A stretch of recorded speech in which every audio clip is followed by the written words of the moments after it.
Most of you have been told for years that if you just watch your carbs and take your medication religiously, your blood sugar will stay under control.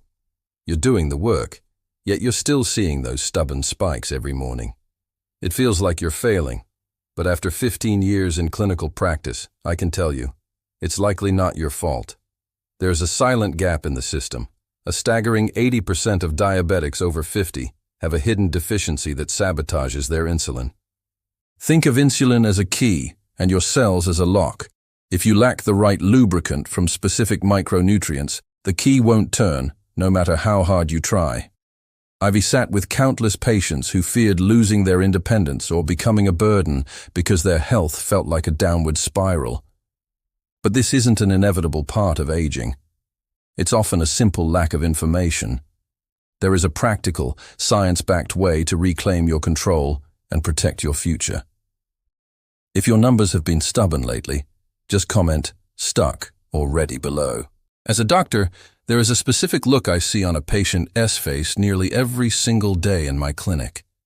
It's a mix of exhaustion, confusion, and a quiet sense of defeat. Let me tell you about a patient of mine named Robert, a 68-year-old retired civil engineer from Ohio. Robert is the kind of person who lives by the book.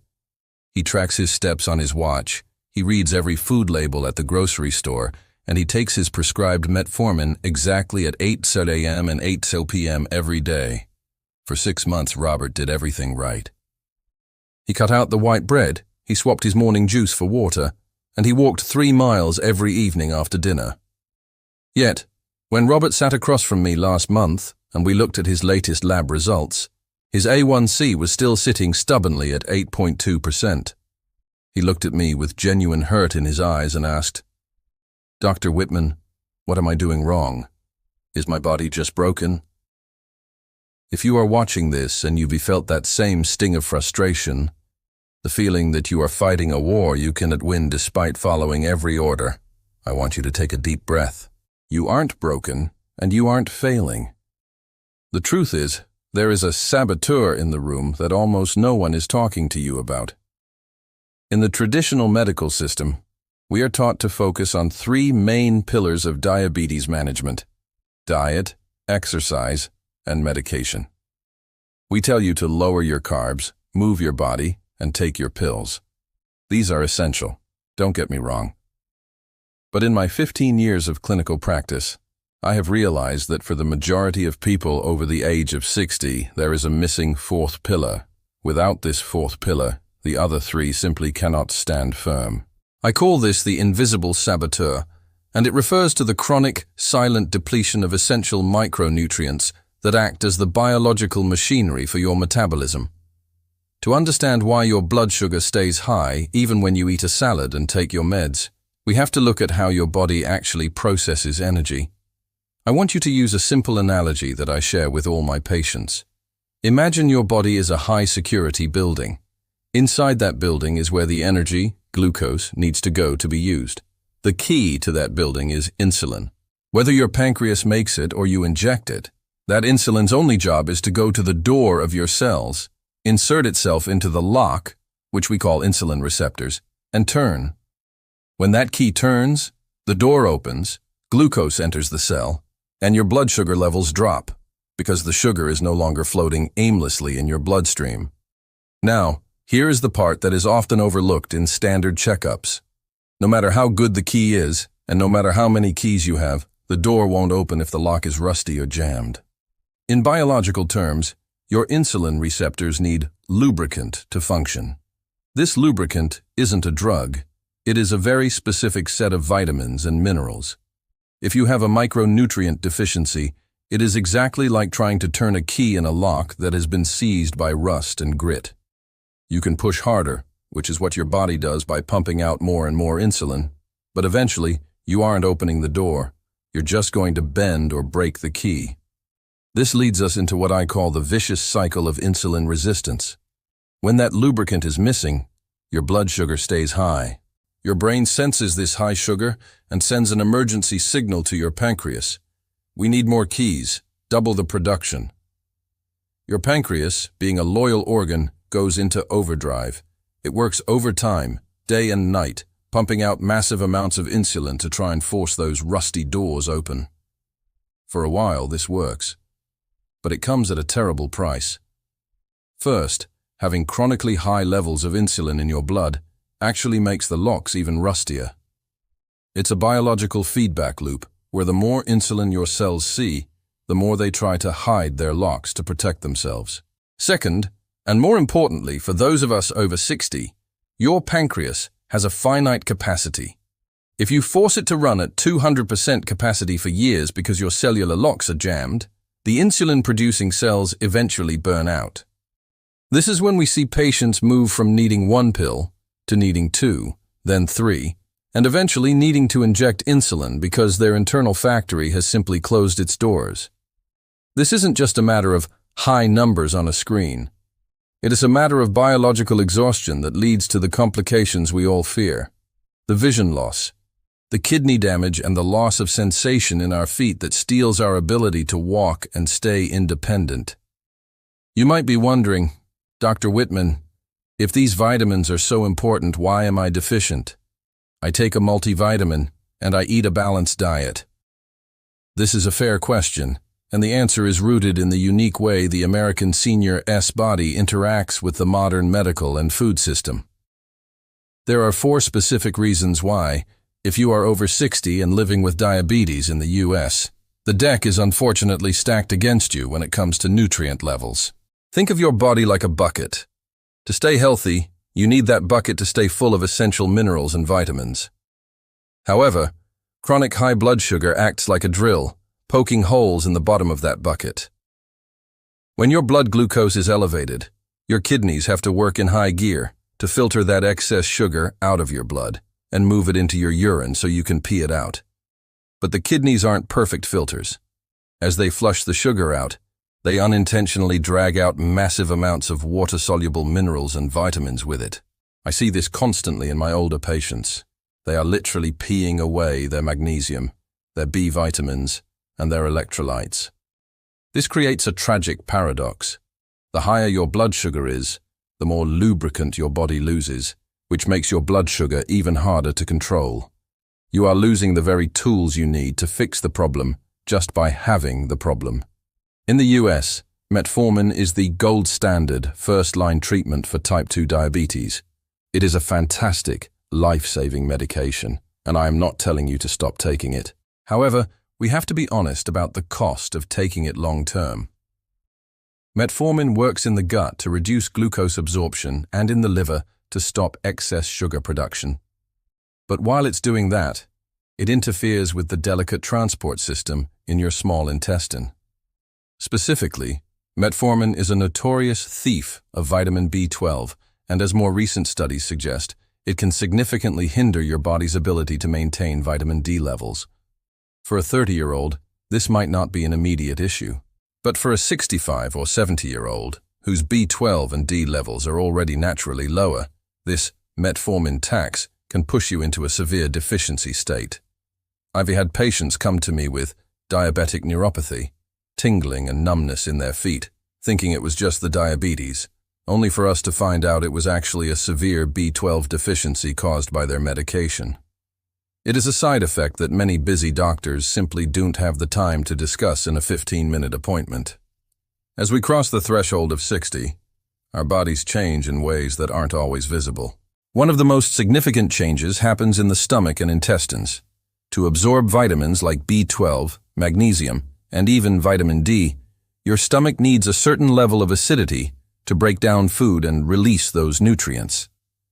As we age, we often produce less stomach acid, a condition called hypochlorhydria. Furthermore, many Americans in their 60s and 70s have spent years taking acid blockers, or PPIs, like Nexium or Prilosec, for heartburn. When you combine natural aging with these medications, your gut becomes very inefficient at absorbing nutrients. You could be eating the most expensive organic spinach in the world, but if your gut doesn't have the chemical tools to pull the magnesium out of that spinach, it just passes right through you. This is why eating well is often not enough for seniors. We have to focus on absorption, not just ingestion. Finally, we have to talk about the cultural and lifestyle factors unique to our generation in America. First, there is the sun. We've been told for decades to avoid the sun to prevent skin cancer, a very valid piece of advice. But for seniors, the skin becomes much less efficient at converting sunlight into vitamin D. A 70-year-old person spending the same amount of time in the Florida sun as a 20-year-old will produce about 75% less vitamin D. Combined with this is a lingering fear of fats. Many of my patients grew up in the 1980s and 90s during the low-fat craze. They are still terrified of butter, eggs, and red meat because they worry about their cholesterol. Here is the problem. Vitamins D and E are fat-soluble. This means they literally cannot be absorbed or transported in your body without the presence of healthy fats. If you are eating a heart-healthy, low-fat diet, you might be accidentally starving your body of the very vitamins needed to keep your cellular locks lubricated. When you put all of this together, the kidney flushing, the medication side effects, the aging gut, and the fear of fat, you get a perfect storm. It explains why someone like Robert can do everything right and still see his A1C climb. He wasn't failing. He was just trying to run a marathon with an empty tank. Understanding this is the first step toward taking your power back. We aren't just looking at numbers on a lab report. We are looking at the fuel your body needs to function. In the next part of our discussion, I'm going to show you exactly which 3 lubricants are the most critical and how we can start refilling your tank safely and effectively. This is about more than just blood sugar.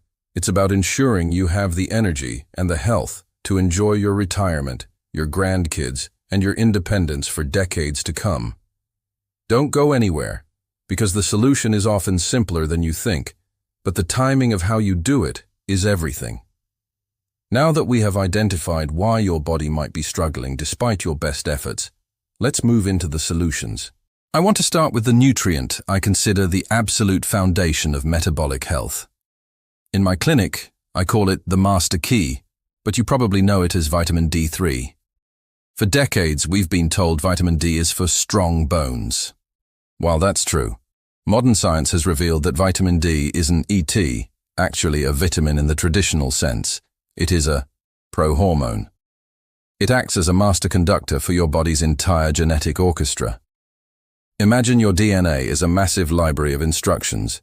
Vitamin D is the librarian who decides which books get opened and which ones stay closed. Specifically, vitamin D manages over 1,000 different genes, many of which are responsible for producing what we call glucose transporters. To put it simply, these transporters are like little shuttles that pick up sugar from your blood and carry it into your cells. If you don't have enough vitamin D, your body simply doesn't build enough shuttles.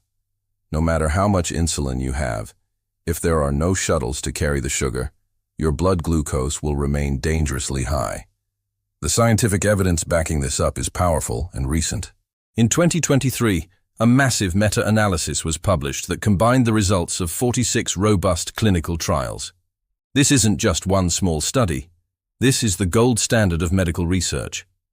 The data proved that supplementing with vitamin D3, in my own practice, I've seen even more dramatic results. Let me tell you about Linda, a 72-year-old patient from Arizona. Despite living in a sunny state, Linda was severely deficient. She came to me complaining of what she called old age symptoms. She found it increasingly difficult to stand up from her favorite armchair without using her arms for leverage, and she was plagued by painful leg cramps at night. Linda thought her diabetes was just getting worse. We tested her vitamin D, and it was at 14 nmol, dangerously low. Within 2 months of starting a targeted D3 protocol, something remarkable happened. Not only did her morning blood sugar drop by 20 points, but she told me, "Dr. Whitman, I feel like my legs have come back to life." That muscle weakness she felt wasn't old age. It was her muscles literally starving for the vitamin D they needed to process energy. If you take nothing else away from this video, please remember this. Do not guess your vitamin D levels.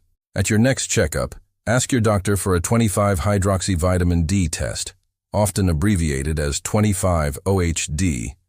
This is the only accurate way to measure your reserves.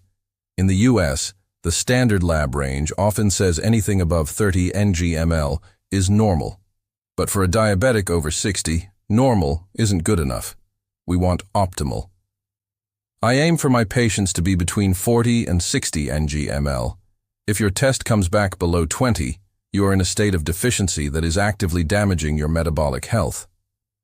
If you are between 20 and 30, you are insufficient. You have enough to keep your bones from breaking, but not enough to help your diabetes. For most of my patients, a maintenance dose of 2,000 IU, international units, per day is a safe starting point. However, if you are carrying extra weight, particularly in the abdominal area, you may need more, sometimes up to 4,000 or 5,000 IU. This is because vitamin D is liposoluble, meaning it gets trapped in body fat. If you have more fat cells, they soak up the vitamin D like a sponge, leaving less of it available in your blood to help your insulin work. Here is a clinical tip that most people get wrong. The form and timing matter.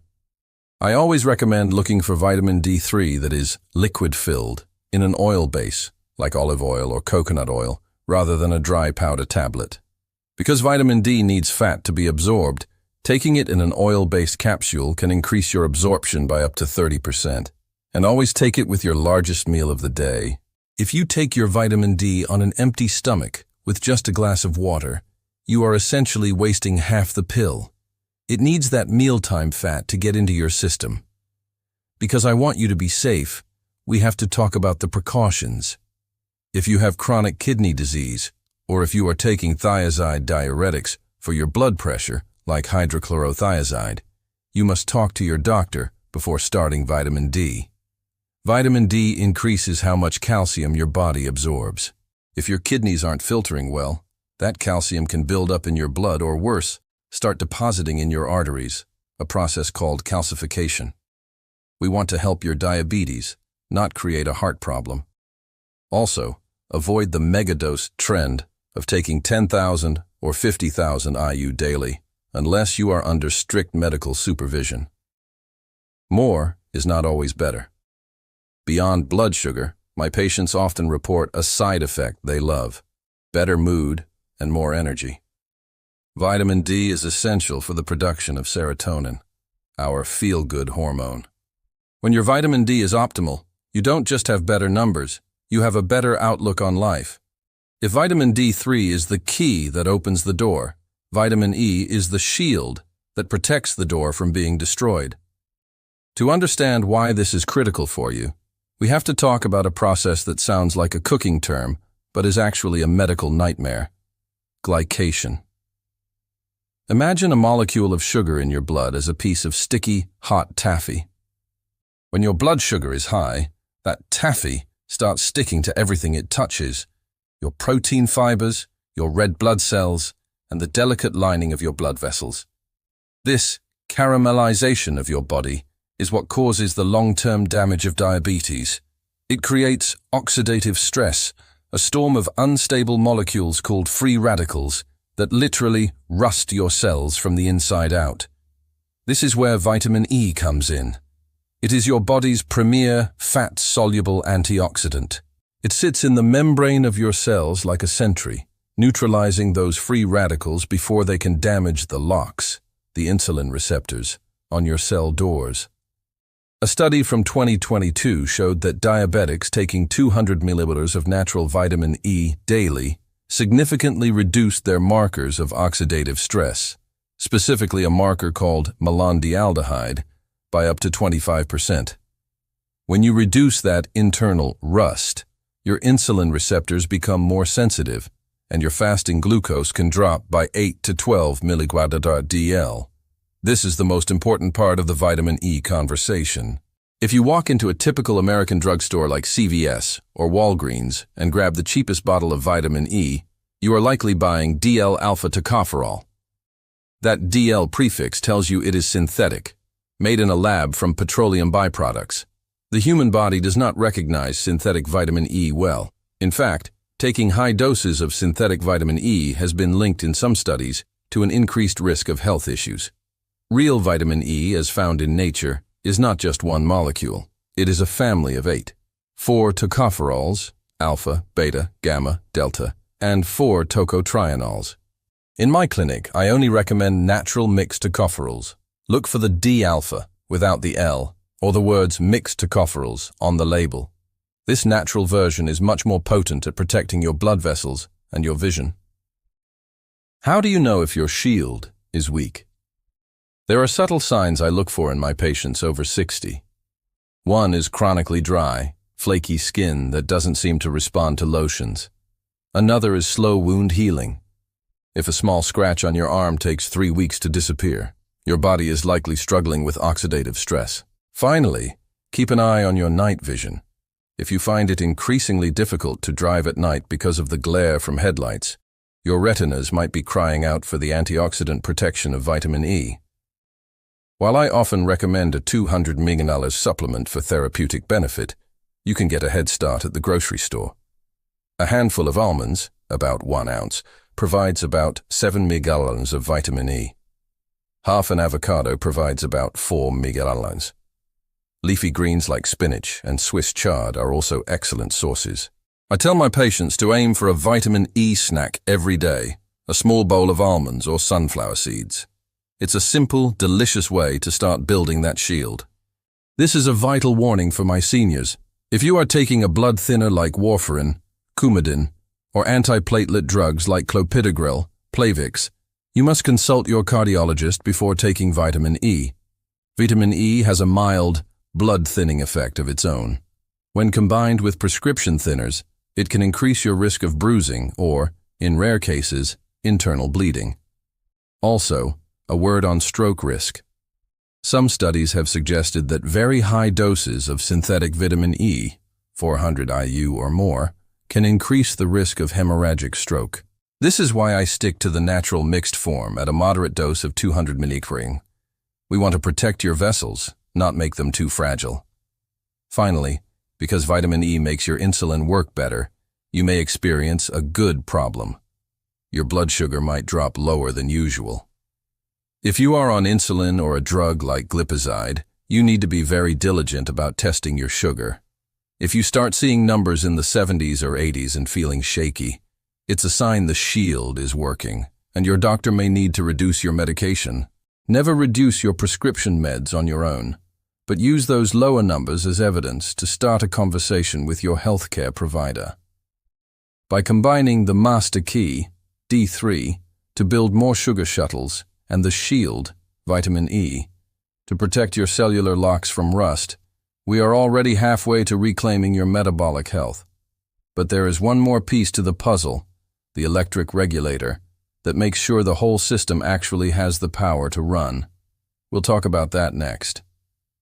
This comprehensive guide is designed to provide you with the practical, boots-on-the-ground advice you need to manage your blood sugar effectively. As a physician who has spent decades walking this path with thousands of patients in their golden years, I can tell you one thing for certain. Supplements are powerful, but they are not a substitute for a foundation of wise living. Think of your body as a high-performance engine. The vitamins we've discussed are the high-grade oil. But the lifestyle habits we are about to cover are the fuel and the maintenance schedule that keep the engine from seizing. In my clinical experience, one of the most overlooked prescriptions for blood sugar management is simple, clean water. For my patients over 60, I advocate for the 2-liter rule. Now, why is this so critical for someone managing diabetes or pre-diabetes? When your blood sugar is high, your blood becomes viscous. Think of it like syrup rather than water. To protect itself, your body tries to flush that excess glucose out through your kidneys. This process is called osmotic diuresis. If you aren't drinking enough, your kidneys have to work double time in a dehydrated environment, which is a recipe for chronic kidney disease, CKD, a common complication we want to avoid at all costs. I often tell my patients, your kidneys are the filters of your life. By maintaining a steady intake of about 2 liters, roughly 68 ounces of water daily, you are providing the solvent necessary to dilute that syrup. This reduces the concentration of glucose in the bloodstream and makes it easier for your kidneys to do their job without straining. However, a word of caution for my friends with congestive heart failure or advanced kidney stages. Always check with your specialist first, as your fluid intake may need to be restricted. For everyone else, keep a 32-ounce bottle with you and aim to finish 2 of them before dinner. You'll notice not just better numbers, but clearer thinking and less brain fog, as the brain is often the first organ to suffer when hydration drops. Many of my patients tell me, "Doctor, I walk every day. Isn't that enough?" Walking is wonderful for the heart, but if we want to tackle insulin resistance, we need to talk about our muscles. I call muscles your glucose sinks. They are the primary destination where blood sugar is burned for energy. As we age, we face a challenge called sarcopenia, the natural loss of muscle mass. Less muscle means a smaller sink for that sugar to go into. This is where light resistance training comes in. You don't need to join a gym or lift heavy iron. I highly recommend using simple resistance bands. The magic happens if you use these bands for just 10 minutes, about 20 to 30 minutes after your largest meal of the day. Why then? Because that is when your blood sugar is peaking. When you pull on a resistance band, doing simple bicep curls, seated rows, or leg presses in your favorite chair, your muscles require fuel. They activate a mechanism called GLUT4 translocation. This is a fancy way of saying your muscle cells open their doors to let sugar in without needing as much insulin. It's like a back door for glucose. By doing this post-meal, you blunt the glucose spike that causes damage to your arteries and nerves. It's a 10-minute investment that pays dividends in your A1C levels. I see many seniors get discouraged by the scale. They start a new supplement regimen or a healthier diet, and the scale doesn't move, or it moves in ways that confuse them. It is vital to understand that your weight is not just a measurement of fat. It is a complex sum of bone density, muscle mass, water, and waste. In the context of blood sugar management, weight loss can sometimes be misleading. If you see a sudden 5-pound drop in 3 days, that isn't fat, that's fluid. High blood sugar causes your body to hold on to water. As your supplements, like chromium or berberine, start to work, and your insulin levels drop, your body finally releases that sugar water. This is a victory for your inflammation levels. Conversely, if you are doing your resistance training, you might find your weight stays the same while your pants fit looser. This is the gold standard of progress. You are losing inflammatory visceral fat, the dangerous fat around your organs, and replacing it with healthy metabolic muscle. Do not obsess over the daily number. Instead, weigh yourself once a week, at the same time, and pay more attention to how your energy feels and how your clothes drape. We are playing the long game of body composition, not just chasing a number on a spring-loaded box. Managing multiple supplements and medications can feel like air traffic control. It's natural to have questions, and in this section, I want to address the most common concerns I hear in my exam room. One of the most frequent questions is, "Doctor, I'm taking 7 different pills. Is my stomach going to turn into a chemistry lab?" The answer is generally yes. You can take them together, but there is a specific synergy you should look for. Take vitamin D3 and magnesium, for example. These two are best friends. Vitamin D3 helps you absorb calcium, but without magnesium, that calcium might end up in your arteries, causing hardening, instead of your bones. Furthermore, the enzymes that metabolize vitamin D in your liver and kidneys require magnesium to function. If you take high doses of D3 without magnesium, you might actually deplete your magnesium stores. I recommend taking your fat-soluble vitamins, D3, K2E, with a meal containing some healthy fats, like avocado or olive oil, to ensure they actually get into your system, while magnesium is often best taken in the evening to help with muscle relaxation and sleep. If you are among the millions of Americans taking Metformin, listen closely. Metformin is a foundational drug, but it has a hidden side effect. It interferes with the absorption of vitamin B12 in the ileum, part of your gut. Over time, this leads to a B12 deficiency. The tragedy I see is that B12 deficiency causes numbness and tingling in the feet, symptoms that look exactly like diabetic neuropathy. I've had patients come in thinking their diabetes was getting worse, when in reality, they were just low on B12. When you supplement, do not just buy any B12. Look for methylcobalamin. This is the coenzyme or active form of the vitamin. The cheaper version, cyanocobalamin, has to be converted by your liver, a process that becomes less efficient as we age. Methylcobalamin is ready for your body to use immediately to protect your nerve sheaths. While much of the talk around blood sugar focuses on type 2, my type 1 patients often ask if these supplements have a place for them. The answer is a resounding yes, but with a different focus. For a type 1 diabetic, these supplements aren't going to fix insulin production. The pancreas has retired from that job. However, the goal here is vessel protection. Diabetes, regardless of the type, is essentially a disease of the blood vessels. Antioxidants like alpha-lipoic acid and benfotiamine are crucial for type 1 patients because they help neutralize the oxidative stress caused by blood sugar fluctuations. They act like a shield for the delicate capillaries in your eyes and kidneys. If you are type 1, your focus should be on these protective micronutrients to prevent long-term complications. This is a critical point. As you implement these lifestyle changes and supplements, your body will become more efficient at using insulin. This is what we want. However, if you are on medications like insulin or sulfonylureas, like glyburide or glipizide, your blood sugar might start to drop too low. This is called hypoglycemia. If you start feeling shaky, sweaty, or confused, that's a sign your medication is now too strong for your new, healthier body. This is a paradox. The better your body works, the less medicine you need. Do not ignore these lower numbers. If you consistently see readings below 70 millimoles DL, it is time to alert your doctor. We may need to deprescribe, reducing your pharmaceutical doses because your natural insulin sensitivity has improved. This is the ultimate goal of our journey.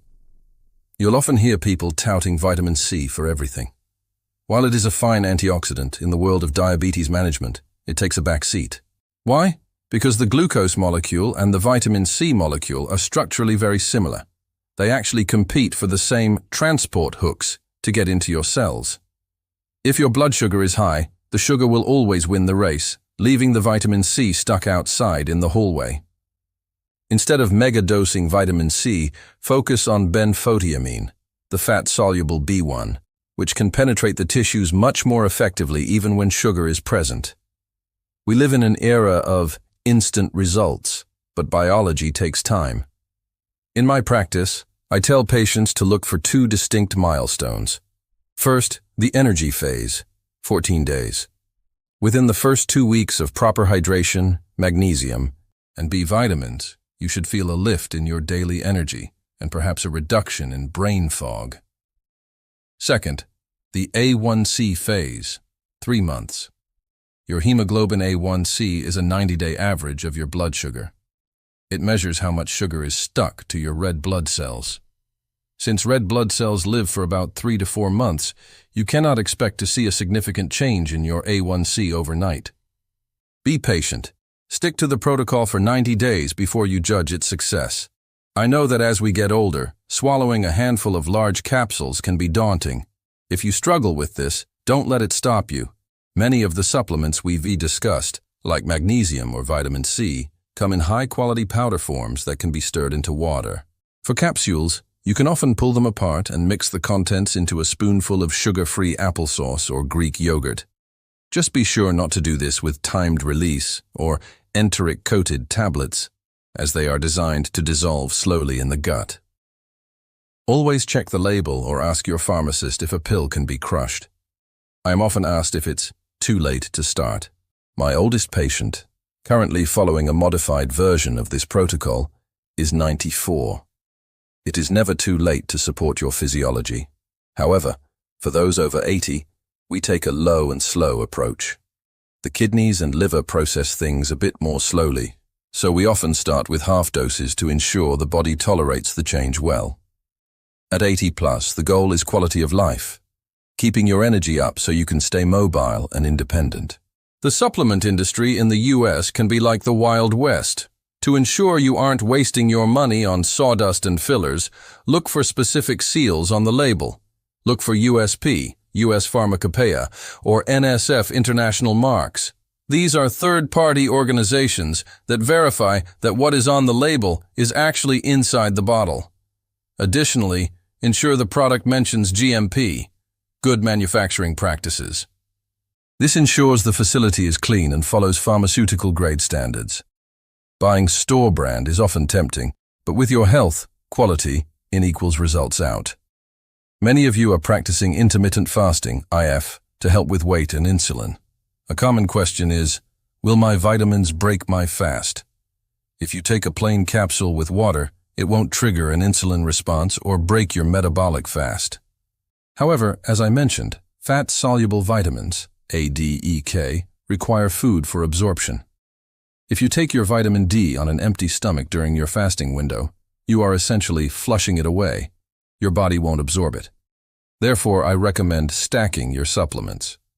Take your water-soluble ones, B-complex, vitamin C, in the morning, and save your fat-soluble ones, D3, K2, CoQ10, omega-3s, for your first meal of the day. This ensures maximum bioavailability, getting the most bang for your buck. By following these holistic steps and keeping these clinical nuances in mind, you aren't just taking pills. You are orchestrating a comprehensive strategy for a longer, more vibrant life. Remember, you are the CEO of your own health. I am just your consultant. Let's get to work on that foundation. The most dangerous risk you face isn't a crisis, but the silent, daily depletion of these micronutrients that leaves your body's machinery to rust from the inside out. You've likely spent years meticulously taking your medications and avoiding the foods you love, yet still feeling that deep fatigue or those midnight cramps that no one could quite explain. This isn't because you were careless. It's simply because no one told you that your cellular locks needed lubrication, not just more keys. By reclaiming these three essentials, the master key, the shield, and the regulator, you are choosing to stay in the driver's seat of your own life. You are not too old to change your trajectory. You just needed the right map. If this shifts something for you, please comment control or starting now below. Following this channel is your way of building a protective barrier of knowledge, ensuring you never miss these early warnings again. Next, we'll uncover a hidden thief that damages your kidneys even faster than sugar does. I share this because I've seen too many people arrive at my clinic only wishing they had known this 10 years ago. I'm Dr. Eric Whitman. Take care of yourself and keep watching your sugar.